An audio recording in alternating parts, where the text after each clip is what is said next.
Watch this.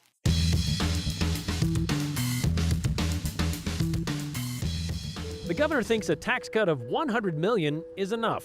Lawmakers, well, they proposed 4 times that much. So something has to give. Will it be the governor, now that the first bill is about to be given to him? Managing Medicaid or compromising care? After a strong pushback, a new version of Medicaid controls are moving forward at the State House. But a new bill doesn't mean there aren't some of the same old questions. It didn't become a day until a decade ago, but the region it recognizes was relegated 151 years earlier. So on this day, Idaho Day, we're telling you its origin story.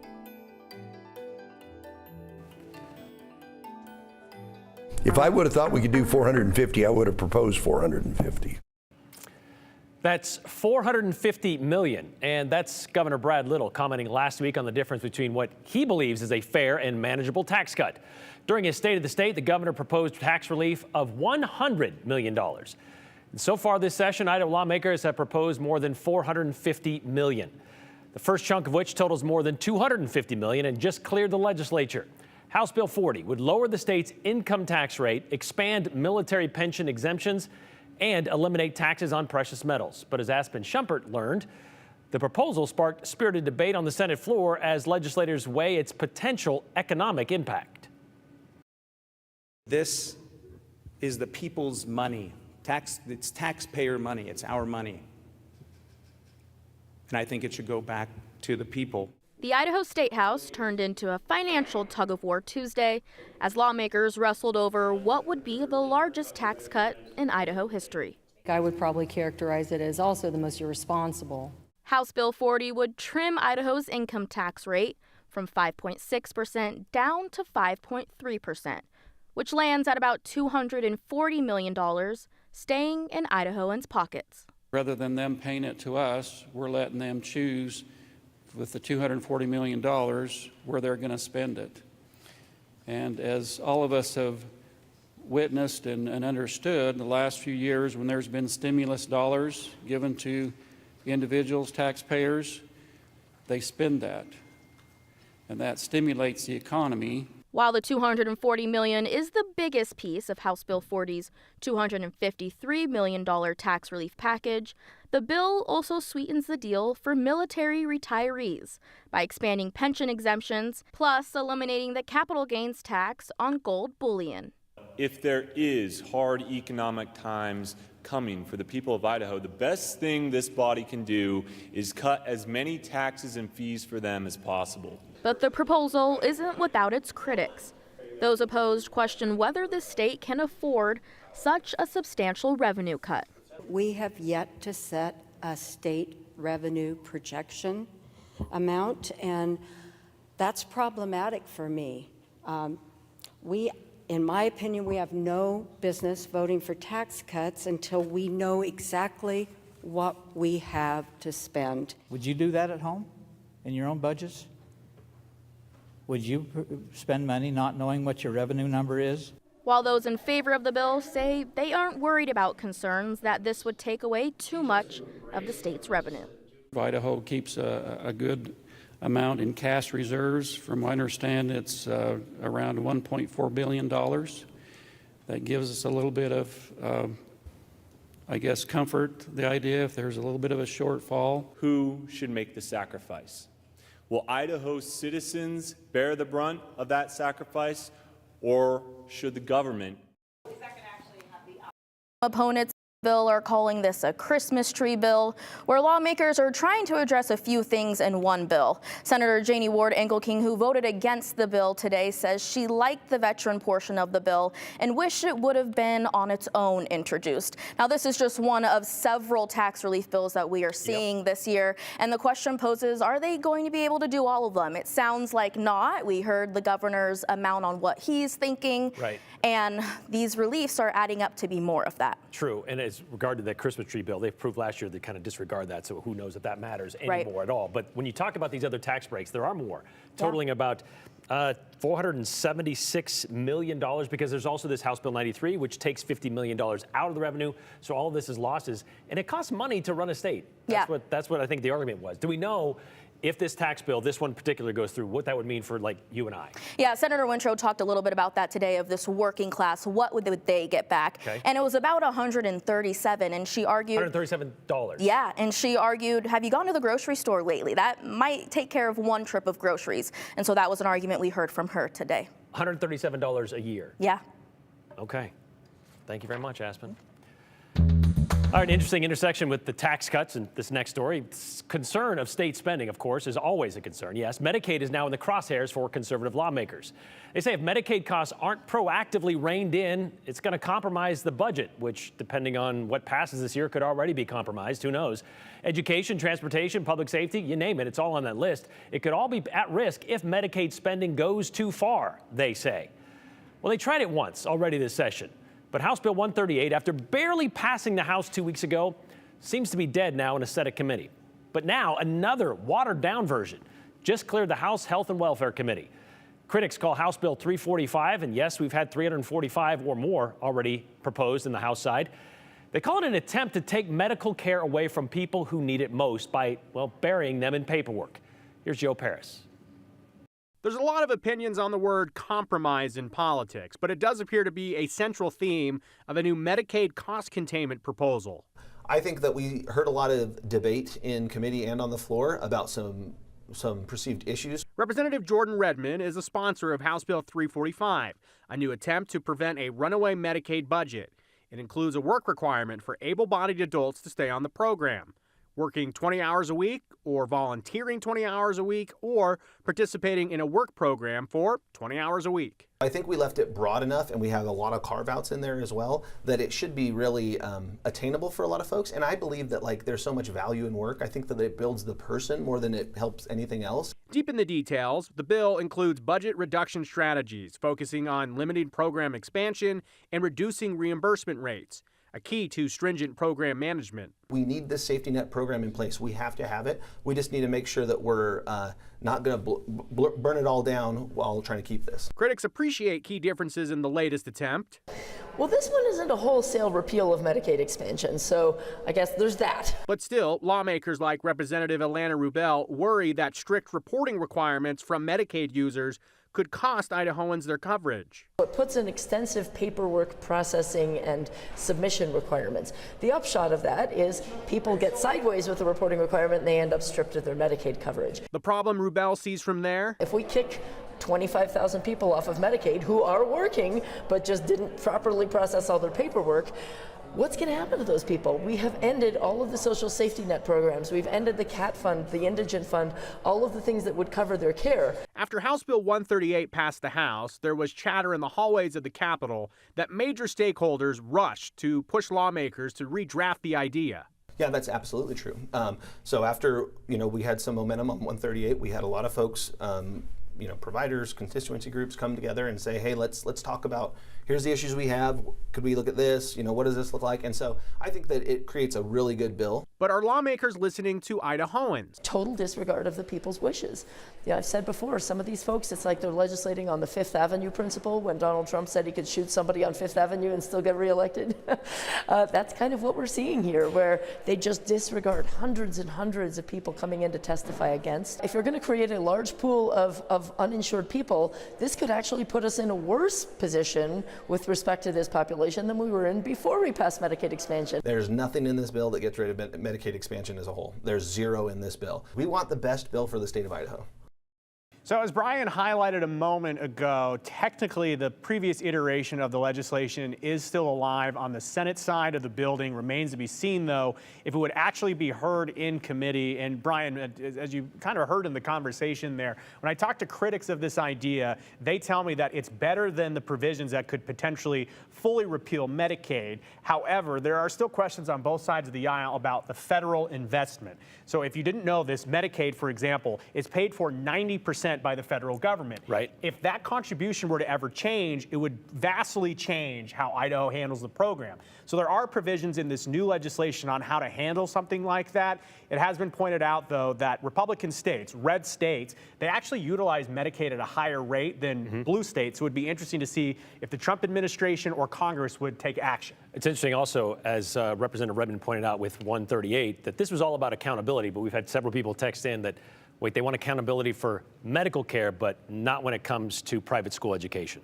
So it's kind of a, yeah. All right, thanks, Joe. Convicted for killing her 2 youngest kids and her husband's former wife, and while waiting for the trial where she is accused of killing her 4th husband in Arizona, maybe you thought you heard the last of Lori Vallow Daybell. Well, you haven't, because Dateline has a new jailhouse interview with her that airs this Friday. Vallow Daybell, by the way, is representing herself in Arizona. You know who isn't representing herself? The woman who was dragged out of that North Idaho town hall. Jude Binkley has the details in today's 411. The Ada County coroner has released the name of the woman who died in a crash in Meridian over the weekend. The Ada County coroner's office says 78-year-old Irma Mays was killed in a crash Saturday afternoon near Locust Grove and East Franklin Road. Meridian police say Emily Minow ran a red light and crashed into another vehicle. Mays was a passenger in one of the cars. She was taken to a hospital but later died. Minow was arrested and charged with vehicular manslaughter and 4 counts of aggravated DUI. The investigation is ongoing. A new Dateline episode premieres this Friday with an update to the Lori Vallow Daybell case. Although she is serving 3 life sentences, she's currently sitting in an Arizona jail awaiting another murder trial.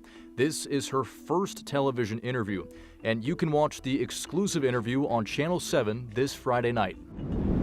The woman who was forcibly removed from a town hall in Coeur d'Alene last month has found legal representation. Our sister station in Spokane reports Dr. Teresa Borenpaul, the woman you see being dragged out by unmarked security guards during a Kootenai County Republican Central Committee town hall, has hired Wendy Olson to represent her. Olson previously represented a Post Falls drag performer who sued a blogger for defamation. A jury awarded them more than $1 million. Videos show Borenpaul being asked to leave by the Kootenai County Sheriff Bob Norris. When she refused, video shows 2 men in plain clothes forcibly removing her. Those men were later identified as security guards for a company called Lear Management. Borenpaul was originally cited for battery, but that was later dropped. Lear Management's business license was later revoked. The Coeur d'Alene Police Department says because the men lacked identification, they violated city code. And that's the 411 on the 208. I'm Jude Binkley.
Well, overnight, tariffs went into effect on Canadian, Mexican, and Chinese goods coming into the U.S. Beginning at midnight, anything coming in from Mexico or Canada, they're going to be hit with a 25% tax. Anything coming in from China would include an additional 10% tax after an initial 10% was imposed back in February. Now, these tariffs did a number on the stock market today, wiping out all gains made since Election Day on the S&P 500, while the Dow Jones lost 1.6%. Stock prices, They're not the only concerns, though, with these tariffs. They could also lead to some dark days for farmers and ranchers here in Idaho. And Hunter, you talked with an ag economist from the University of Idaho about how what this could mean for these people. Yeah, these tariffs have launched a full-on trade war, and it's with the three biggest trading partners. And with spring planting season about to begin, farmers could soon feel the effects.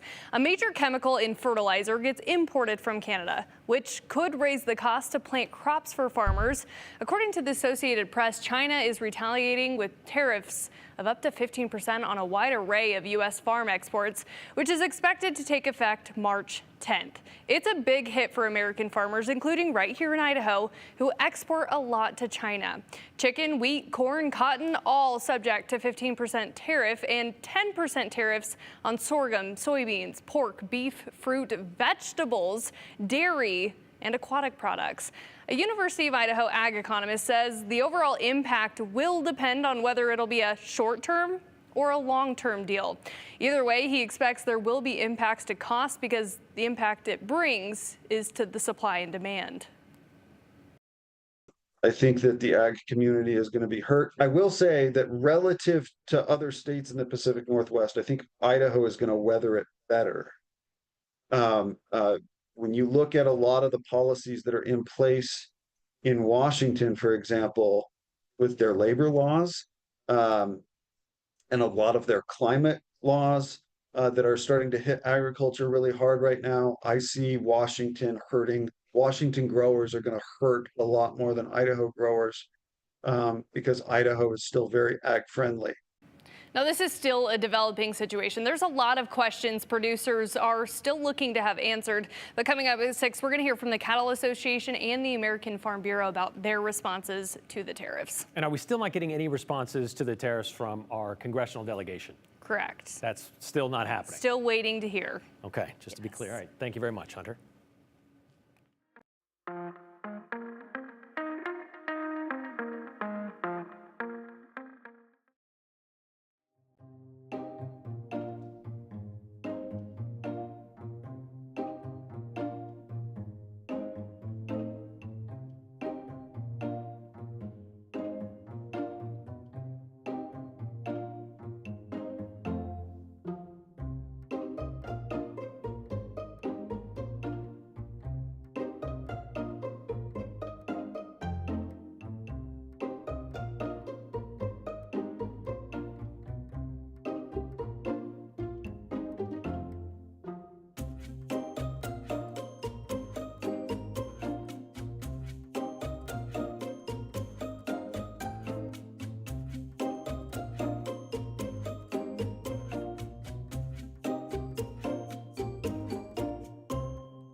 Greater Idaho movement continues within the walls of the Oregon State Capitol, with two pieces of legislation bouncing around again this session that would create a task force to talk about it.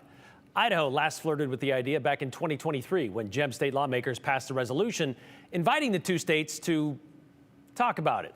But should this go beyond backroom chats, it would be the first time, or wouldn't be, I should say, it would not be the first time Idaho's borders were considered in Congress, which is what has to happen in order to change a state's boundaries. With today being Idaho Day, March 4th, the day Idaho became an official territory of the United States, we thought we would take it back to the beginning. So here we have how it became Idaho.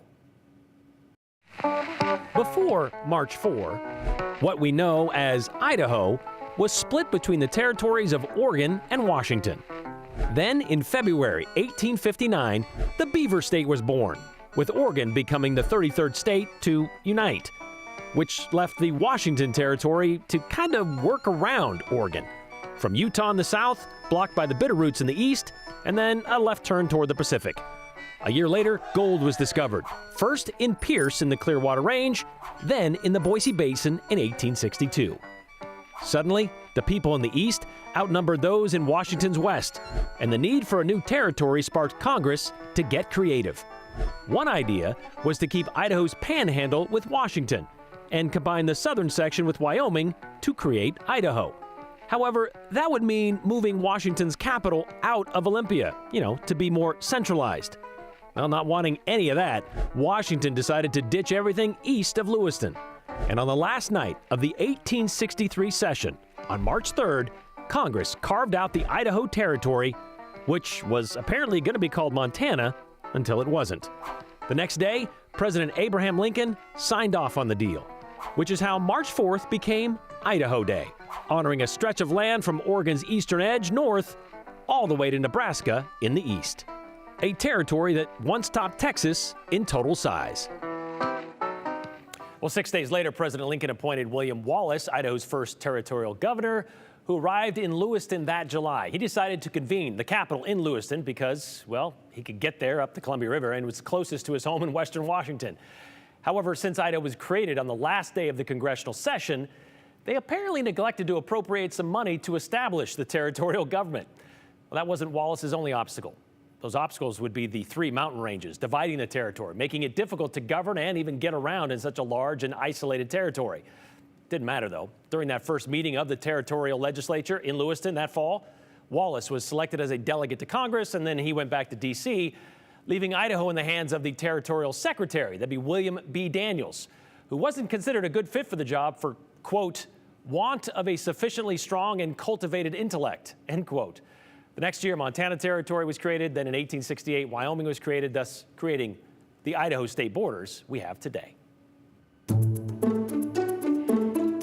All right, skies starting to look a little bit dark out there over Boise and McCall. We do have a weak piece of atmospheric energy pushing in that's triggering just a few showers. Still comfy, though. We're in the low 50s in Boise. Cooler over in Twin Falls, where blue sky is still abundant in the mid 40s there. The sprinkles you'll see out there this evening shouldn't really disrupt your plans, but still don't be surprised by some rain on the windshield. Maybe just a hooded jacket will come in handy if you are headed out this evening. But all in all, mostly dry for most of us, just cloudy, with those temperatures dropping into the 40s by about 7 o'clock this evening. As we look at your 7-day forecast, moving into tomorrow late in the evening, maybe 7 to 8 o'clock, I do think we start seeing the system that we've been anticipating push into the region. We'll hit the low 50s before then, with a mostly cloudy sky during the day tomorrow. Thursday morning, I'm not ruling out the possibility of some rain-snow mix showers for the Treasure Valley, light snow for the Magic Valley Thursday morning, and some wind returns for the end of the work week, but a beautiful weekend. Highs back up to 60 by Sunday.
All right, just before we get to comments today, I just want to let you know that House Bill 304, which was the property tax bill that would give $100 million in tax breaks to Idahoans through property taxes, that passed the House without any opposition. So that's one step closer to bringing that forward. So let's get to the comments about tax breaks and what that means for Idaho's budget. It isn't an issue of holding medical benefit recipients accountable and not education benefits recipients. It is holding poorer individuals accountable, says Rick, but not the wealthier ones. So that was talking about, Medicaid having restrictions and accountability versus House Bill 93, which puts no restrictions on public money for private education. So Medicare could compromise a budget. Here's an idea. Quit trying to buy votes with tax cuts. Why is the legislature talking about tax cuts when they don't seem to be able to adequately support Medicaid and education? I was a math major. That math does not add up, says Karen in Boise. Ryan in Cuna has the same sentiment. Here's a novel idea. Instead of returning the 0.3%, move it over to the education funding to help with the shortfalls. And oh yeah, they already blew that up with blatant disregard. That would be House Bill 93 becoming law last week. Until Idaho properly funds public schools, tax cuts should be off the table, says Jack in Boise. So that's kind of the theme we're getting today. We've got a lot of these similar tax break messages. Wow, it's actually $137. $137 state tax break for me while my neighbor gets $10,000 tax break for his kids going to a private Christian school. How can we ever say thank you enough, says Kelly, who happens to be rolling in the big bucks. And I think that was the last one there. But yeah, just pointing out that, by the way, you know what is going through the House and already went through? The 25% raise for lawmakers, who now went from $19,000 a year to $25,000 a year. They had a deadline to turn it down. The House just kind of, conveniently forgot about it, maybe. We'll see you tomorrow. Continue with us and watch free now on the KTVB Plus app everywhere you stream.